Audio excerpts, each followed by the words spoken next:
নমস্কাৰ, মই ডি.এ.ডি.থ। আজি আমি পঢ়িম হেম বৰুৱাৰ এখন চিঠি কবিতা। মৰমৰ মেঘাচ্ছন্ন পৰ্বতৰ এই মোহনাত নিবিড়ভাৱে তোমাৰ মনত পৰিছে মমতা।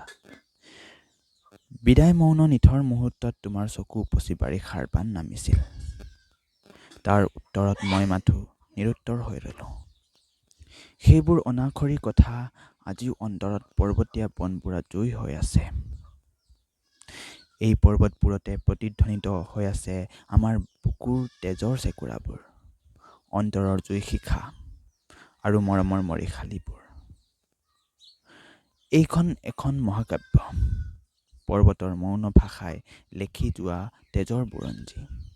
দূৰণিত ৰৈ ৰৈ এয়া শুনিছো কি, শত্ৰুৰ কামানৰ গৰ্জন দেখিছো কি, ধোঁৱা আৰু ধোঁৱা। এটা কথা জানি থোৱা, শুনা, মৃত্যুৱে যদি অভিনন্দন জনায়, সেই মৃত্যু পাৰিজাত ফুল, তাত দেৱতাৰ আশীৰ্বাদ আছে। সৰ্বশেষত তোমাক একেষাৰ অনুৰোধ কৰোঁ, এই যে আমাৰ ল'ৰা দুটা, সিহঁতক কেতিয়াও পিতৃৰ অভাৱ অনুভৱ কৰিবলৈ নিদিবা।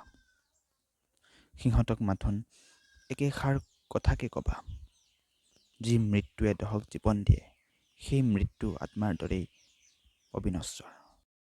আজিলৈ সামৰো দেই, দীঘলীয়াকৈ চিঠি লিখিবলৈ আজৰি নাই।